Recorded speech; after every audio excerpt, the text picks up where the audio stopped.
Welcome to the Bluegrass Podcast. We've got not one, but two great interviews today. Our main interview is with the Hemp Farm Akira Botanicals. We are very excited to be talking cultivation, cannabis versus hemp, and a lot more. Plus, our musical feature and interview with Thunder and Rain and their songs Wendigo's Wanderin' and Tennessee is Burnin'. Download those features today and don't miss their live shows coming up soon. And before we get started, if you want to visit the store, find one of our guests or musical features, or follow us on social media, links on our website, bluegrasscannabis.com, and don't forget to drop a review and subscribe to the podcast. If you want to get started, how do you get introduced to cannabis, or was it actually through hemp to start out with? Yeah, so let's see. I worked up in Humboldt for a couple years doing like trimming, and so I had a little bit of an idea of like the harvest process and all that. Um, and it's a plant I've been using for 20 plus years, so there's that. But then in 2019, when I went to a farm conference and they had a big jar of like nugs there, and I remember hearing that the farm bill got passed, but I just thought like hemp was, for people just planting out like hundreds of acres and using it for rope. And I don't have a ton of acreage, so I was like, well, that's not really for me. But when I saw people were growing flower, and then I found out about CBD oil, I decided to get my hemp permit, and I kind of jumped in 2019 along with everybody and their mother. At that time, it felt like everybody out here. I had come from a farming community in Western North Carolina, which was all tobacco country back in the day. So you have all these old tobacco barns and all these old tobacco farms, and a lot of people just planted. They just went all in. Um, and then the market was absolutely flooded come fall of 2019. It was just everybody had flower. And so yeah, it was a little bit like I kind of went, we started as a vegetable farm back in 2016, and did salad mix and microgreens and different veggies, and kind of we're doing that whole thing. So then when I took on hemp, it kind of had to really overextend myself, took out loans to build out a drying room to basically do that crop. And it was sort of like, if I don't sell it, I'm kind of out of business, because I'm heading into the winter now when production is low. And it was going to kind of be like a make it or break it. But luckily, we won a cannabis cup for our cherry cobbler that winter. I think it was right before everything shut down in 2020. It was like February 2020, right before everything got crazy. And so like, but winning that cup really helped us move through the harvest, and just enough to make it to next year, right? We just tried to get a little better each year, and the genetics have come a long way, and it's kind of interesting how the whole industry has progressed. And one thing that I think is interesting, I guess from my perspective, especially with hemp being in Kentucky, is that you all are able to not just grow flower, but sell it as a flower product. So how does that, I guess, change how you operate trying to sell hemp flower? Do you look at other cannabinoids? Do you look at, how do you get that sold as a product? Whereas in some states, you can't even sell the flower. Yeah, it's a very competitive industry. It's one of those things. It's like with vegetables, it was just sort of like everything I could grow was just sold, and I didn't have to really do any marketing. But with hemp, it's like, how many companies are out there selling CBD oil or flour or whatever? It's extremely competitive. So yeah, differentiating yourself is kind of hard. And what we've seen is that most of the flower market is geared towards THC. It's just like the other cannabinoids of CBD or CBG. There is a market there. It's maybe it's probably not even a tenth of of what the THC market is. So um, we kind of ran into a thing in, I think it was 2021, right? We had some really good flower. We had won another cannabis cup for our Pink Panther, and I was getting $1,000 a pound, which I was stoked with. And then the market just tanked because everybody only wanted Delta 8 flower at that point. Delta 8 became like the big thing. And I thought about selling Delta 8 flower. I tried some of it. I didn't like it. I just was like, I don't. My brother and I, we couldn't even finish the joint. And I was like, I'm not. Like, it just was harsh and didn't taste good. And it was also like, I'm not going to spray my buds. Delta 8 flower is just CBD flower sprayed with Delta 8 distillate and then rolled in a CBG keef to make it look pretty again. And it's like, I don't spray my buds before harvest, and I'm not going to spray them after harvest. It's just not. So I'm still sitting on flowers from 2021. But yeah, it's kind of one of those things. The market's always changing. It moves very fast. So it goes from Delta. It went from like CBD being the big thing, and they were talking about banning hemp flower because cops couldn't tell the difference. And then like that never happened. And then 2020, like Delta 8 becomes a thing. And the next year you have like Delta 10 and Delta, all these other novel, cannabinoids popping off. And then now to the point where it's just like THCA flower. And so it's like, all right, I guess, it was like last year, all my accounts started asking for THCA flower. And I was like, well, I didn't know we could grow that because like that's, it's just weed. Like, I don't know what to tell you, but it's just funny how this industry just kind of moves. And it's almost like everyone's just dipping their toe in the water is kind of how I think about it. It's like, oh, Delta 8. Well, it's not Delta 9. And the law just says about Delta 9. So it doesn't say anything about Delta 8 or Delta 10. And then, and then it just kind of progresses from there. And I think we're kind of at the point now where it's most people are in favor of, cannabis legalization. And I just think law enforcement has like a lot bigger issues. Like they don't want to deal with it. It's legal in most states. It's recreational in most states. So we're kind of just at an interesting time where it's in a way it's kind of become legal without being legal. Yeah, I'm glad you brought up the THCA thing. It's so crazy to me, this fine line where it's almost getting eaten away at either end of the spectrum of you can have the most, I guess, I don't want to say cannabis like. I mean, it's all the same plant, and that's the frustrating thing, right? They're kind of Hmm. just eating out that middle area where you're not allowed to. Hmm. Yeah, I feel like when we call it hemp, even it's kind of a misnomer. Like to me, hemp is like true industrial hemp. It's like 15 feet tall, looks almost like bamboo. You plant it really close together. You harvest it with a combine. It's like a whole different, and that to me is like hemp. Using it for rope and fiber and things like that. But even like CBD flower, what we call hemp because it has less than 0.3% delta 9 is actually just type 3 cannabis. I feel like we should really specify. And it's like, well, that's type 3 cannabis. It's high CBD, low THC. And then, like type 1 is just high THC. And type 2 would be kind of an even mix of CBD and THC, like a 1-to-1. And I feel like we should probably, talk about it more. That would make more sense if we kind of just referred to it as cannabis instead of hemp. Because it's the cannabis plant. It's just some cannabis plants have high CBG or CBD and others have high THC. But um, yeah, it's just, I guess, just for like labeling purposes, they've just kind of, because now they're calling even THCA flower hemp. Just like it's kind of gotten, silly. Absolutely, especially with the THCA in air quotes hemp. It's like, all right, so it's legal. It's just about the label.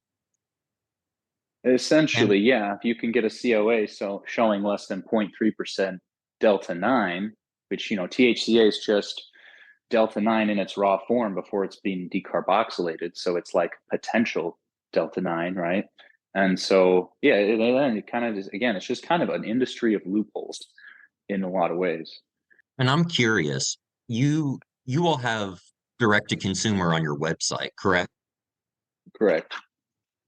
So that's one of the really nice things. And I'm curious how that is that something that enables you to have the hemp farm and have hemp products? The fact that you can actually sell your own products, you don't have to go through this marked up chain. Yeah, definitely. Like I think one of the reasons a lot of hemp farms dropped off was because they were just entirely dependent on the wholesale market.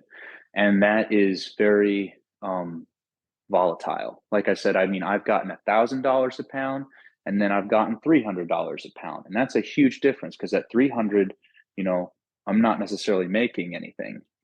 Um, it's like it's if we're paying somebody $200 a pound to trim it at $300, those numbers don't really work. So if we were totally dependent on wholesale, which it's mostly an industry of brokers, right? Most of the hemp companies out there don't actually grow any flower. They're just buyers and they put their label on it, and it's fine. There's nothing wrong with that.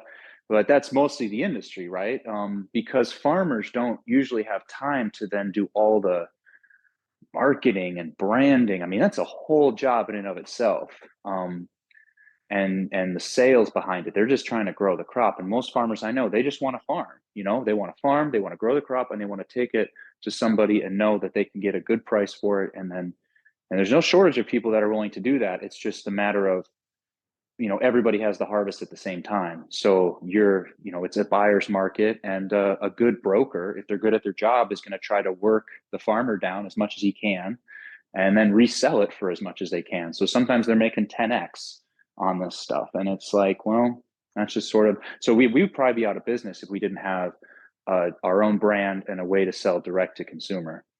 And I think one thing that's also interesting is that no matter how, and I'm curious, are you all allowed to process as well? Because that seems like that's a sticking point for farmers as well. You can have all this great material, but you're not necessarily able to use your labor to turn it into your own product. Yeah. So with processing, because that's a whole thing in and of itself, I don't actually do any of the, we have a processor here in Asheville that makes our live resin, and I have another processor here in Asheville that does our gummies, and I have another processor here in Asheville that does our oil that then goes into our salve. So all those like value added, like I don't, it takes a lot of equipment to extract, and the knowledge and the skill, doing even just like live resin. There's a lot of nuance to getting a clean product, purging all the solvents, keeping the terps, but also getting the solvents out. I mean, it's a whole thing. And I'm fortunate enough that I've got one of the best processors in the country right here in Asheville, and we've been working together since 2019. So we built the relationship, and Asheville's kind of it's just a hub, it feels like, for people in this industry. Like this kind of Appalachian area in general, I feel like and maybe it's because of the tobacco history. Maybe it's because we have a lot of, farmers, or, maybe there's a lot of hippies that moved to Asheville. I don't know, but in a way, it's kind of become like a little East Coast hub for cannabis, which is kind of cool.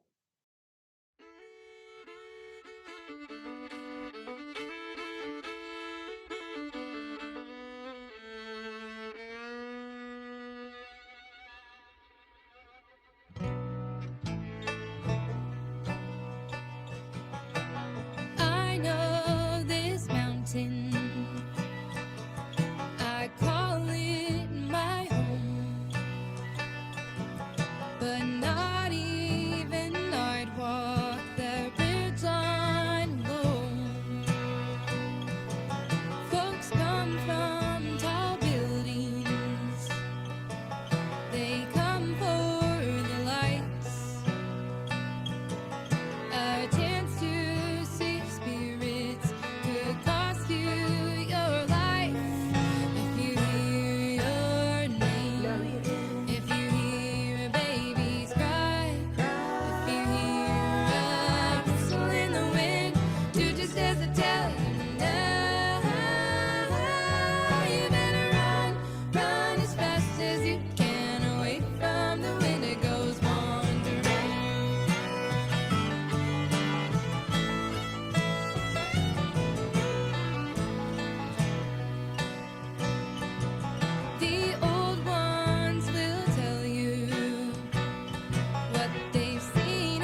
your town.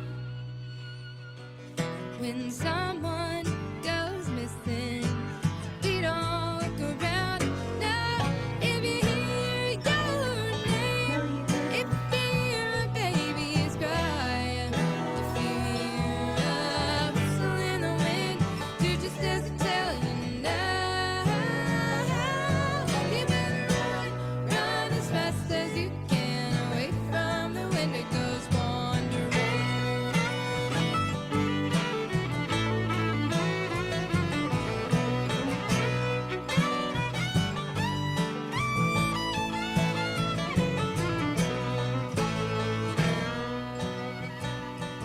And if you hear your name, no you didn't. If you hear a baby's cry, no you didn't. If you hear a whistle in the wind, no you didn't. If you hear your name, no you didn't. If you hear a baby's cry, no you didn't. If you hear a whistle in the wind, no you didn't.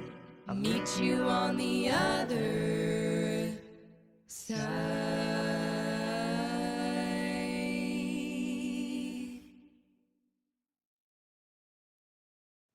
Do you think if you had the opportunity, you would process? Like, say you're allowed to make bubble hash out of your keef. Do you think you would do it, or do you think you would still go to another processor? Well, I think for bubble hash, we would, and we have done it in the past actually, and we made some really good CBG rosin.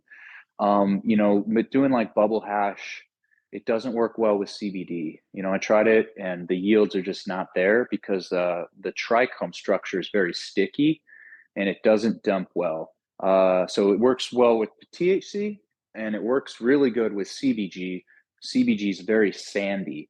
It's not sticky. It's like very sandy, and so those trichomes break off super easy.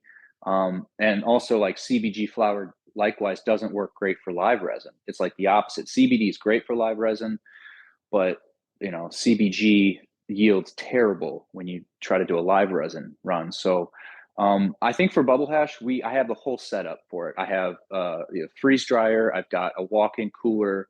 I've got the big bubble bags, and we can make some really good bubble hash just kind of on our scale. But for like oil and live resin, that's expensive equipment, and also like the just having the expertise. So I think I've found really good people, and I'm perfectly happy to just pay them to do what they do and focus. It's all about the focus. So you could spread yourself too thin trying to take on every aspect of it. It'd be like if I was still trying to update the website, and it's like I don't know anything about building website. It's better just to pay somebody to do that. You mentioned cherry cobbler. So what's some like your favorite thing that you've grown this year or even past couple of years that's gotten you excited? Oh man, yeah, it's like the genetics have come so far, which is cool to see in the last few years, especially. Like we started out like 2019, you had cherry cobbler, you had like T1, you had Auto 2, I'm just trying cherry mom, like all those cherry varieties, right? And it was okay. Like it's a darker flower. It doesn't have like, the taste isn't exactly there if you're used to like THC flower. Um, and so, but they've just gotten better and better. Then, like in 2020, the Pink Panther dropped, and that was like a jump. And now it's like the genetics just keep getting better. So this year we grew a variety from Hoku seed that's called Remedy OZ. It's a type 3 CBD flower. It is one of my favorites because it has almost like has like a minty kind of menthol taste to it, which is really unique. I've never found that in any flower. So that's one of my favorites. I'm trying to think. I mean, we grew out a bunch of stuff, and some stuff you never really know what's gonna do well and what isn't. But we did. So I'd say like Remedy OZ is definitely one of my favorites. And then like the THCA genetics, the type 1 and type 2, they just had much longer to breed those varieties. So you get stuff that has very specific anything with like a cake. The gelatos, the cakes, the ice creams, all that has a very specific taste to it that I think the market is geared towards. But I think just the CBD genetics have made leaps and bounds, and also like cool cannabinoids like CBDV is a cool. We grew some Forbidden V last year, and that was one of my favorite varieties because it was just so focusing. It would just like, you're not, it's not psychoactive at all, but it's extremely like you get calm and focused. And I feel like a lot of people that struggle with like ADHD, CBDV is a really good one. So I feel like that's the next level, is trying to craft specific products towards specific effects, right? So instead of just having a CBD oil or CBG oil, like most people don't really know even what CBG is, but if we could take a blend of these cannabinoids, which each have their own specific effects, and find a blend that's like, okay, this one's going to knock you out, this one's going to energize you, this one's going to help you relax, this one's going to help you focus, and then kind of market it as such. I think that's sort of the way forward. I think versus just selling it as like a CBG oil that people be like, oh, what does that do? You know, because I think like that's kind of the exciting thing for me, is seeing where these other cannabinoids can go and what they can do for people. So would you say that you look more at the genetics first, in that you've got, you go to the seed closet, you pull something out that you like for whatever reason. Do you grow it out, see what you get, and then look at the products that you can make out of that, or what might be optimal for that? Or do you think, I want a CBD topical or a CBG oil or whatever it happens to be? What do I need to grow, or how do I need to refine what I have to get that base material? Yeah, I think you got to start with the planning of like, what do you want to do with it? Where do you think the market's going to be in 6 months, 9 months, and then what products are you trying to, craft around that? So going into next season, I want to do like a whole tunnel dedicated to CBG, a tunnel for CBDV, a tunnel, some tunnels for CBD, and just kind of so we can have, that kind of, so we can have those cannabinoids ready to go into those products. So, and in terms of finding genetics, there's some breeders, I think, in the CBD world that are just doing great work. Like High Alpine Genetics, Thomas over at High Alpine Genetics is awesome, and Lloyd over at Hoku Seed, Floyd at Hoku Seed is got some awesome stuff. And then you still have like your OG, like your Oregon CBD, which has just kind of got those, standard lifter, Hawaiian haze, all that, and which are solid genetics. Like those, they produce well. They're good yielders. They're fairly resistant to disease and stuff. And but then you've also just got, I mean, some of the stuff I've gotten that made some of the best like live resin ever came from a really small breeder, and I had to really like track down the seeds. Like Coltrane Kush is a cool one, which same with Mountain Mango. Those were it was interesting because the flower wasn't anything that blew me away, but it made incredible live resin that was just so terpy and so smooth. And I've got, people asking about it if we're going to have more. And I'm kind of bummed I didn't save those genetics. I might try to track down some more of those seeds, just because they made such, and you never really know, something might be like great as flower and might not make great live resin, and something might be kind of, nothing special flower, but just makes amazing live resin. And then you also have to take in like the account of the growing environment, because with the Mountain Mango, I remember that was a super late finisher, and it was as a farmer, that's not what you want. It's kind of like September hits and you're just like, I want to get everything out of the field, because here in Western North Carolina we have these huge temperature swings, where it'll be 85 maybe during the day, and it could drop down to the 30s at night. That's like a huge, and when it gets cold like that, it stresses the plants, and it can make them more susceptible to problems, but it also is going to give you really terpy flower. That late stress right as the plant's finishing up, those cold nights will get them super frosty. It really brings out the terps. So it's kind of like, and you just never know what the weather's going to do. So some of those are just kind of, it's almost like growing grapes for wine. Certain years are going to be really good years for specific varieties, and that's kind of the cool thing about I guess that's where like the artisan part of it comes in. So, you're talking about some of these things that for genetic reasons, you don't still have. Do you ever come across things where it's the yield isn't enough to justify it in a commercial sense, but you try it and you just think, this is what I want. This is the head stash. Yeah, yeah. I'm trying to think of a specific variety that wasn't a huge yielder, but it was just like, yeah, this is really nice. But you always have to kind of balance it with like, well, I don't really need much of a head stash, you know. It's like I need to move product and so yeah, some things. I mean, I've heard of companies they'll just grow like I think it was like a super lemon haze, right? And they could only put it in pre rolls because it was just not a huge yielder and but it made some of the best pre-rolls I've ever had. So there are things like that where if I find something cool, it's just like, yeah, we got to just even just do it to keep it around. Or if people really, if I keep hearing from a lot of people that like, when's this coming back? It's like, well, we should really try to bring it back. And sometimes tracking down those genetics is, you know, harder than you would like, but yeah, I don't know. You never really know what's gonna, here in Western North Carolina, it's very it's very wet during the growing season, and everything we grow is under tunnels. So I'm keeping the rain off, but it's humid, it's wet, it's very buggy, which is like a double-edged sword because it can produce some really terpy flower. Those bugs, those they stress the plants, but also it could take out your whole. I've had to burn entire tunnels. Like my first year, I think I had a whole tunnel that just got overtaken by caterpillars, and I was like, oh man.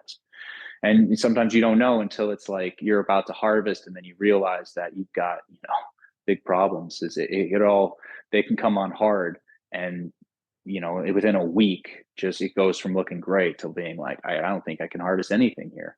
So, but I've learned different techniques to deal to growing in this environment, and like I said, just try to do better and better every year. Like caterpillars are a big thing out here. It's not something they have to deal with in Colorado or California where it's dry.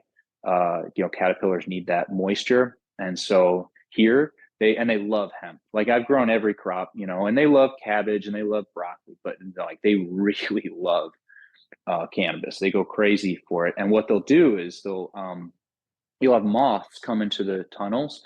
And I always wondered, why do they always go after my top colas, like my best nugs? And then it would be like, you'd be like, oh man, there's a bunch of caterpillars. And then it'd be like, oh, it's because the moths lay their eggs on the tallest points, which are your biggest colas. And so, it like hit me one night. I was in there with a headlamp doing some late night harvesting, and I saw these moths, and I was like, oh, this is why they're doing that. And so one of the easiest like hacks that I was able to figure out was just I hang up like 3 bug zappers in every tunnel now, and it gets filled with moths by the end of the year, but it has significantly cut down the caterpillar pressure from where we were before, which just makes harvesting easier. It just got less problems. And I mean, that's the big one for us out here. I don't have any problems with like aphids or things like that. It's mostly just been, those little pesky caterpillars.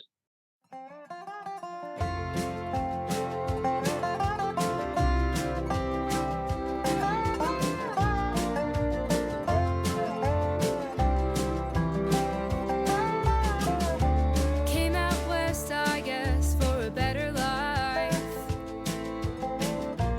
Hitching a ride on the mountainside.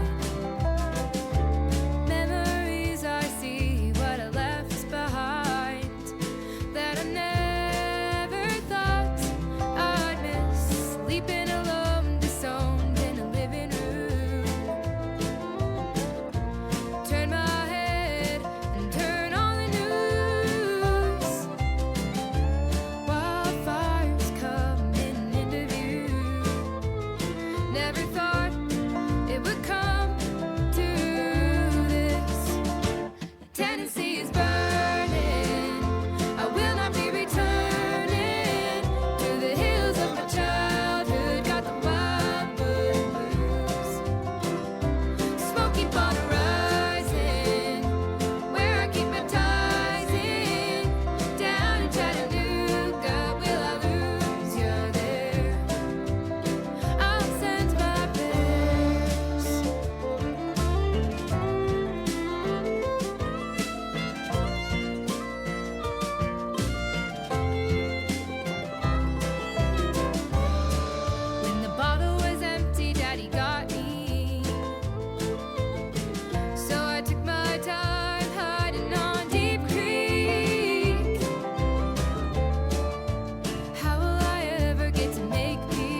my childhood, those wildwood blues.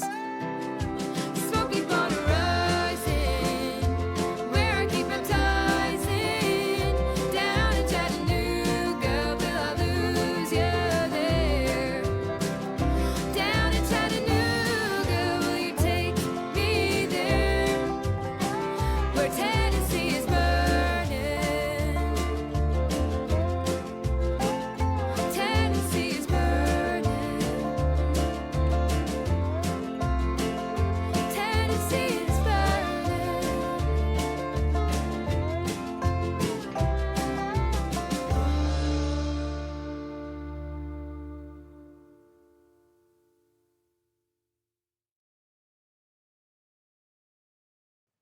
I'm curious just what type of caterpillars are they, like big old hornworms or like Mm, no, I've never seen a hornworm on there. Those hornworms seem specific just to tomatoes.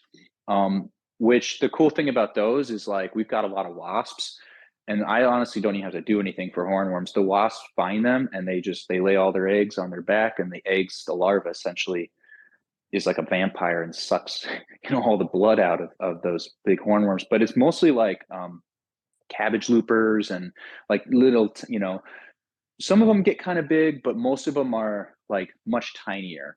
And there's probably at least like 4 or 5 different types that I've seen. But definitely I've never seen any hornworms on hemp. They seem specific to tomatoes. you mentioned technique and sort of cultivation methods a little bit. I think it's also important to mention you all are kind of beyond organic.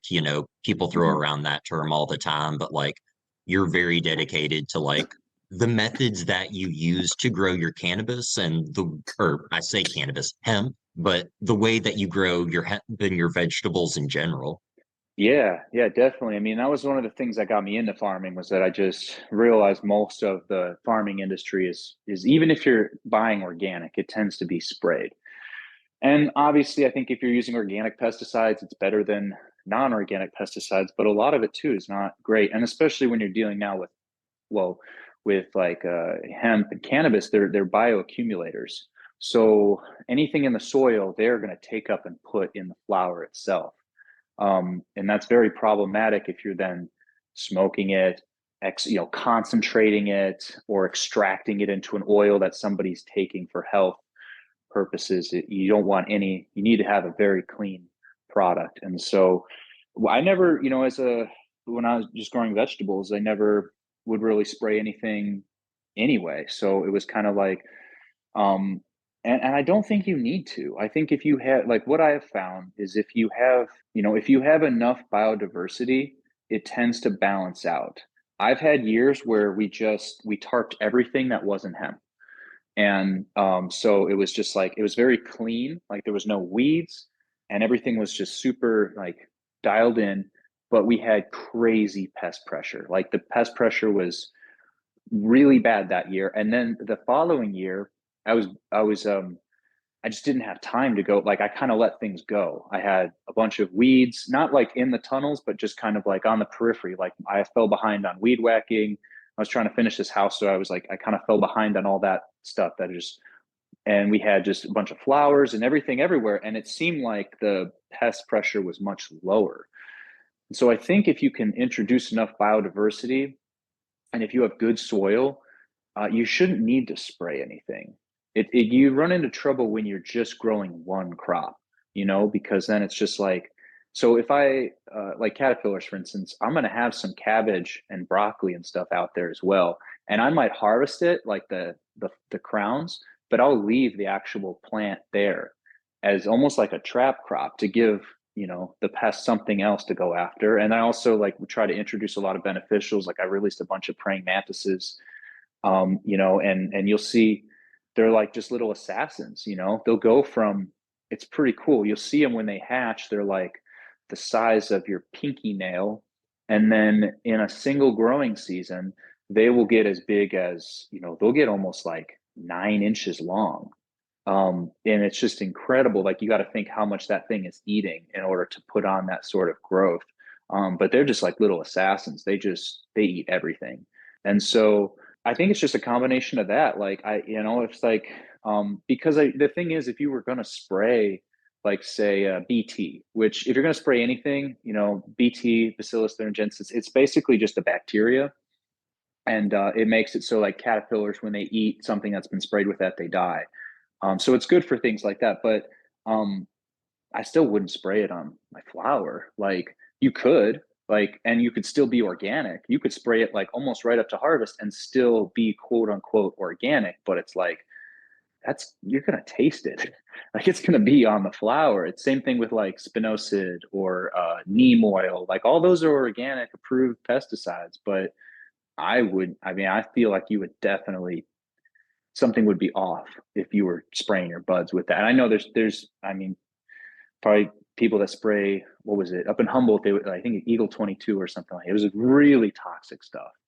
And that's kind of the thing is when it was all just black market, there was no accountability, like you wouldn't necessarily have growers you had some really good growers and you'd have some growers that don't care at all. They're just like, I want to get paid.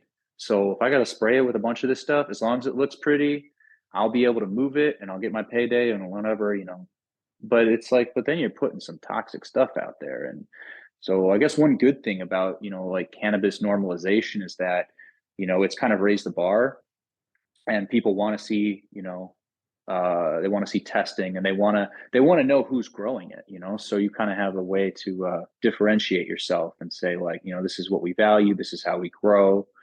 And I think people appreciate that, that transparency. With the lab testing and transparency, I'm curious if this has been a problem that you've seen at all in North Carolina, but I know in a lot of other states, a really big problem that's been popping up and just has consistently been a problem is lab shopping. Does that ever happen at all there? Yeah, I don't, is that lab shopping mean like you kind of are sending out stuff to different labs to try to get like the highest percentages or, like Yeah, that and sort of even thing? straight yeah, and even just straightforward pay for percentages where it's like, if you would like our ultra deluxe lab result, it's going to turn out 10% higher. I haven't, I'm sure that exists. But I've never dealt with a lab that where like I got offered for them to like fudge the numbers. I don't, so I don't know how much, that all goes on. And I don't really focus so much on like having the highest percentages. Because that doesn't necessarily mean that it's going to be the best flower, but I'm sure it does go on. I know in even the the really highly regulated legal states like California, I've heard of that happening. And sometimes I see this stuff that's like 36% THC, and I'm like, I mean maybe that's true because I mean with breeding, who knows? They've look how much they've taken it to uh, over the past few years. So maybe those are legit results, but it also could be kind of like yeah, like you said, lab shopping. Are you allowed to use any third party lab, or is there sort of a specific registry of these are the labs that you can get results from? So with compliance testing, like when you're testing pre-harvest, and we have to get tested 30 days here in North Carolina pre-harvest, and your Delta 9 needs, or it's actually total THC, right? There you got to send it off to a DEA lab. And like there's only so many DEA approved labs in the country. So, but when you get post-harvest testing, it's kind of like that's more just for your customers to see what the final product is. And so that I think you can just shop that out to any lab.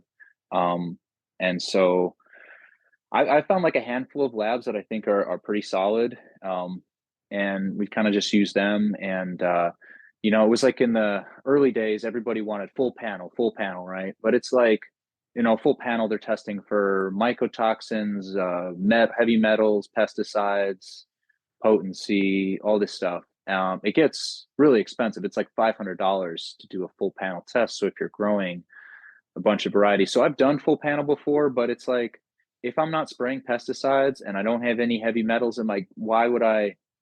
It gets really expensive to do that for every single product, So um, I don't know. I mean, I guess I guess maybe it would be good, but it's also like a, you know, kind of, you got to weigh the cost versus, you know, the how much value does it really add to the consumer? You know, like for our live resin, we're testing potency, we're testing solvents. Would it be great to test terpenes? Yeah, probably.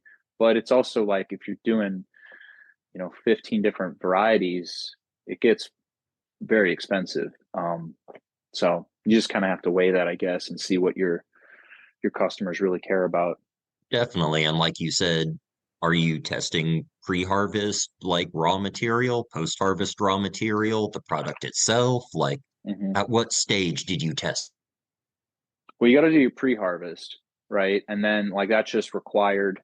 And then you don't actually have to do a post-harvest, but your customers would want that. You know, they would, because pre-harvest, your numbers, you know, 30 days before harvest, you know, the numbers are going to be very different than post-harvest, because the plant puts on all those cannabinoids. Like those percentages are really made, and even that last like 5 days before harvest, it can, you know. So I try to take everything at peak ripeness, um, and that's crucial to getting like your highest possible percentages.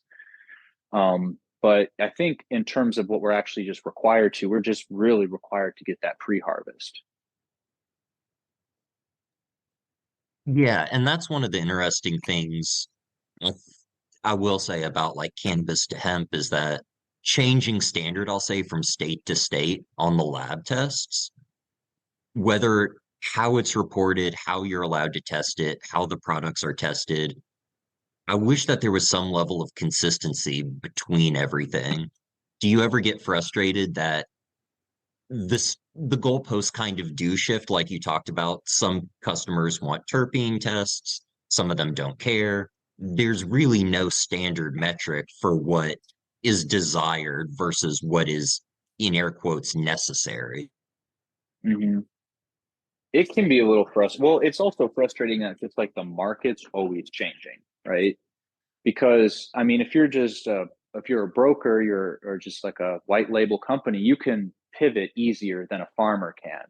Because once I plant out in June, you know, it was like last year, it was like planted out in June, and then by the fall, all my customers, all they are talking about is THCA flower, and I was like, oh, I didn't know back when I planted that like we could even grow that. So that's a little frustrating sometimes. You have to just be very adaptable and try to roll with the punches and just gauge, you know. I think if people really, because I think enough of our customers, they know the way we're growing, they can see our farm. I've got videos out there, or I've gone on podcasts and talking about how we grow, right? So it's, you know, at the end of the day, it's kind of like know thy farmer. But I think if they were going to request one extra test, it would probably be terpenes, which, you know, terpenes would be good to know, especially on certain varieties, because they, you know, what we're seeing is it's not so much indica and sativa that really dictates the effects. I mean, I'd say most varieties are hybrid indica.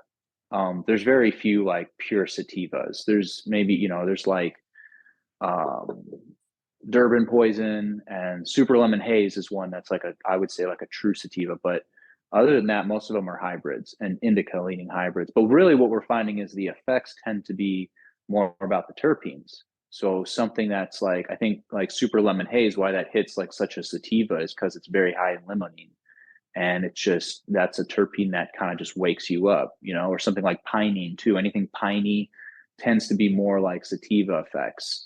And so I feel like that's really where maybe more education needs to be said, because everyone's still just thinking indica sativa, but I don't necessarily think that has as much to do with it as the terps do.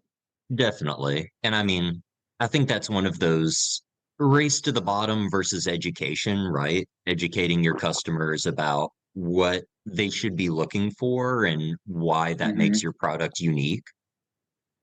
So I worked on a farm for a while where, we're kind of talking about how easy it is to pivot, how easy it is to change, or difficult it is to do those things.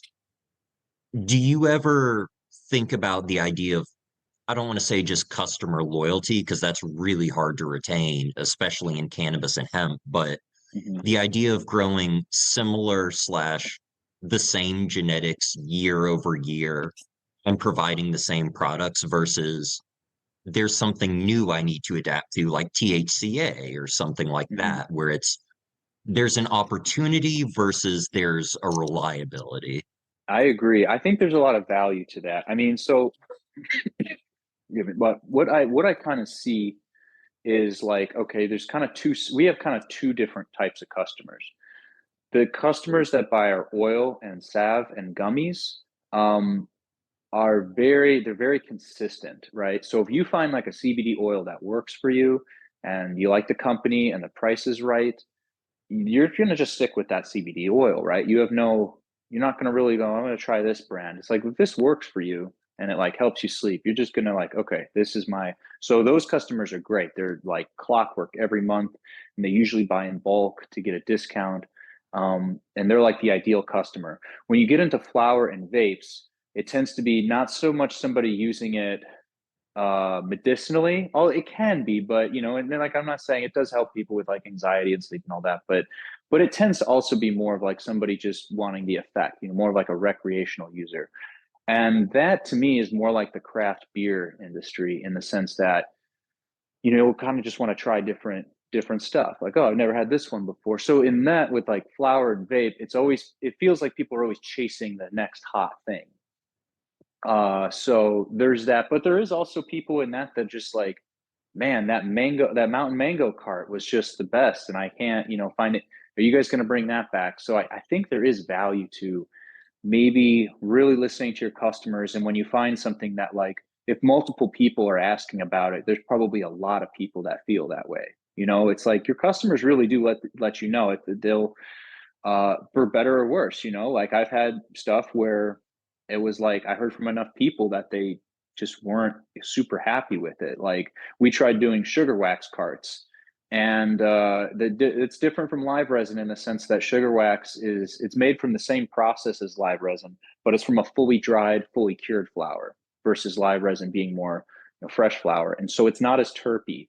And I still thought it was we sold it a bit cheaper, but enough customers who were used to our live resin, they told us what they thought, and a lot of people just didn't really like it. So it's interesting. You really just have to listen to your customers, and they will not be shy telling you, what they actually think.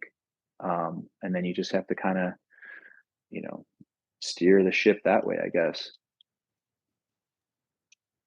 So this might be different for each cultivar, but when do you or when do you time of death, maybe, how much time you're willing to invest in trialing something, testing it out, looking at how well it does, what the yields are? When do you make that decision about, like, we grew this for a season, we don't like it, we kill it? Or is it, we've been growing this for 3 years, 5 years, 10 years, like learning that plant and learning the variations, especially growing, like you said, under tunnels, more outside, as opposed to something inside where you're trying to control every single variable. Hmm. I don't know. I mean, I typically have a seed buying problem where it's like every spring I just, okay, what am I going to plant? And I keep finding new stuff and I'm like, oh, but okay, let's get 15 seeds of this, let's get 20 seeds of that. And then some of it is like, yeah, sometimes you'll be like, oh, this just did not hold up. Like I've had stuff where it just seems to, as it's starting to flower, it just starts to get really bad, like botrytis. And you're like, I can't, this is just shot. So there's that, and you kind of just got to take your losses, I guess. But you'll also find stuff like, by doing a wide variety, you will find stuff that just rocks. And you're like Sapphire Kush is one of those for us, where it's just like every year I've done it, it is like flawless. I mean, it just does that. There's no pest pressure, no PM, like no powdery mildew, just it, and it's an early finisher. So it's like finishing mid-September. It's got great terps. It's got a chocolatey kind of flavor to it. And so but yeah, I mean, is that it just rocks here. So but you don't do that unless you're trialing a bunch of different stuff. So it's kind of like you want to do some stuff that's your tried and true. This is going to rock. This is going to produce for us. And then we'll, maybe it's like 80-20, do 80% of what is going to work, and 20% is kind of where you experiment and trial, new things. How much do you look at, you have a cultivar, it's reliable, you like it, breaking that down into different phenos where it's maybe like, this is the one we send to hash, this is the one we use to flower, further breaking it up into the different genetic lines, as opposed to just keeping it in the same bag, basically. Hmm. I think that would be, so when you're trialing a bunch of stuff, if you're only doing, say, 15 plants, it's going to be hard to just take, but, like that season, you won't necessarily, it'll just kind of be, you won't be able to isolate the phenos. But the next season, out of those 15, maybe you find one that's just like, uh, just a great hasher, or, well, wow, the terps on this are just really unique, or the buds just stack so well. So we are taking cuttings of, every year, and then just whittling it down, and I'm taking notes and being like, all right, this is the keeper here. So you got to do a little bit of that, because then next year, what you're getting. You've got the same genetics, and that's super valuable. So I don't know. You just kind of have to balance it, I guess. Are there any products that you're coming out with, or flower you're coming out with, or anything that you want to talk about now that maybe is going to be hitting the market that you want to plug, events you all are doing, places people can find you? Yeah. Well, right now we've got pretty much all of our flower up on our site, and then we're in the process of getting our live resin made up. So I've got a couple new. I've got the Alpine Kush live resin. I'm excited for, because it's a mix between Alpine V and Sapphire Kush, so it has those chocolate notes in there. And I think that one's, it's usually like, if I like it, I know that other people are gonna like, you know what I mean? Like, so I just kind of gauge things that way. But I'm actually in the point where I'm really excited about redoing our entire oil line. Right now we pretty much just have CBD oil in 3 different strengths. But like I was mentioning before, I want to completely redo that and just tailor it towards specific effects. So I'm hoping to have, kind of like a deep sleep oil, something that's maybe, for energy, something that's for focus, something to just help people relax, and hopefully having like 4 or 5 different oil lines. And I think I'm most excited about that. And because the non-psychoactive cannabinoids are really cool. And I think cannabis has gotten such a bad rap over the years, because it was just like, well, if you do that, you're a stoner. But now we're seeing like, well, no, like these non-psychoactive cannabinoids are not going to get you stoned, but they can be very beneficial for various ailments. And we have an endocannabinoid system. Like, we're making cannabinoids. Our body is meant to work with this plant. But I don't necessarily feel like most people benefit from getting high. Some people do, and I think like by focusing on the non-psychoactive cannabinoids, it opens it up to everybody essentially. And so I want to start to focus more on that direction. I think there's a lot of potential there with like CBG and CBDV and some of these other newer cannabinoids. So I don't know. I just said people, keep a lookout for that. And in terms of events, I don't really have anything on the horizon. I'd like to do some cannabis cups. But I don't know. I haven't really kept my finger to the pulse on what's going on. Maybe I'll find something this year. And if people wanted to find you, buy your flower, buy your live resin, how can they do that? How can they keep up with your all's farm? Yeah, so I mean, we're on all the social media channels. So we're on, Instagram, and got a YouTube channel up. Also, you can find all of our products through akirabotanicals.com. And yeah, other than that, I mean, just feel free to shoot us a line on Instagram, or anything like that. I try to be pretty good about getting back to people, answering questions, and all that kind of stuff. Rand, thank you so much Yeah, for coming on. I appreciate it. no, my pleasure, Elijah. Thank you for having me. Would you all want to introduce yourselves and where you're from? Thunder and Rain here. Super excited to be on the Bluegrass Podcast, and we want to introduce ourselves. My name is Erin Pete Lukes, and I am originally from Redondo Beach, California. My name's Laura Ray. I play banjo in the band, and I'm originally from Royston, Georgia. And my name's Amelia Ransom. I'm from Louisville, Colorado, originally, and now live in Nashville, and I play the fiddle. How did you all meet and start playing together? And we all met in Nashville. I have been touring with this band name for like 8 years. And then I moved to Nashville from Colorado and met these two gals kind of through the bluegrass scene, most specifically from our good friend, Vicky Vaughn, who kind of introduced us all. And I met Laura and Amelia and recognized, their talent and how they worked together. And I thought maybe I could, get them to join the band. So we all met and I asked them if they would, and they did. So now we're playing together for the past 2 years, touring all over, and it's really fun. Are there any stories behind how you all ended up writing and making Wendigo's Wandering and Tennessee is Burning? So the song Wendigo's Wanderin', which we arranged like in a hotel room on the road in Saratoga, New York. I had written the song a couple weeks before and I brought it to them, and we wanted Wendigos to be a very spooky, ethereal song. So I think Amelia wrote this fiddle part that goes in between the choruses and the verses, and then we all contributed to writing the, structuring it, and we wanted it to kind of sound like a monster stomping on the ground. That's why it has that kind of rhythm that's like dun, dun, dun. And then at the end, we wanted to do a round with our voices to make it seem like, like the walls are closing in on you in the forest and there's voices speaking to you, and just kind of make it very, very, we want everybody to feel a little spooked or weirded out at the end of that song.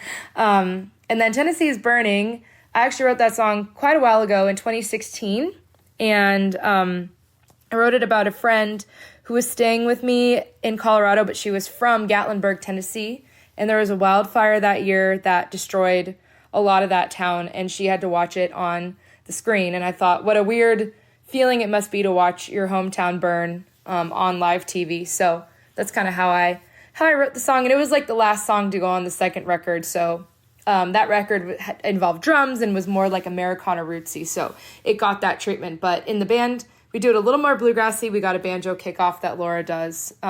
So, we adjust to the instruments that we have now that we're kind of more traditional than we used to be. Final question. Do you have any music or shows that people can check out that are coming up, and where can they find you all and your music? We do have shows coming up. Amelia, what shows do we have coming up? We have shows everywhere. Well, not everywhere, but we're going to be in Colorado, kicking off a tour there next week. Our first show will be on August 2nd at Mercury Cafe in Denver, and then we'll be all over the Front Range into Nebraska and Wyoming. And then we're also working on a big tour for the East Coast in the fall, so stay tuned for details on that. We're piecing the final parts of that together, and we'll have news on that very soon. We also have an album release show, right, Laura? Oh, yeah. Album release show. Finally set the date for that. It's going to be October 10th, guys. I really hope you can come out. It's going to be at this beautiful venue in Nashville called Riverside Revival, October 10th. Yes, so we're super excited about that. And our record will be released October 11th. So if you want to find all of our show dates, just go to www.thunderandrainmusic.com/tour, and you can find ticket links and all the details for all of our shows. And make sure to keep updated with us on social media. We're at @Thunder&Rain_band on Instagram, and at Thunder and Rain CO on Facebook. A little holdout from our Colorado days, but I kind of think of it as Thunder and Rain Company. But anyway, that's how you can find us. And we hope to see you out there on the road. We're going to continue adding shows. We're not slowing down anytime soon. So we hope you like this new record coming out, and stay up to date with us, because we will be rolling through. We can guarantee you that. But thanks to Elijah for having us on. Thanks Bluegrass Podcast. Thank you so much. And catch you next time. Thank you for listening to this episode of the Bluegrass Podcast. Bluegrass Cannabis. Old-fashioned, all-natural Kentucky bluegrass.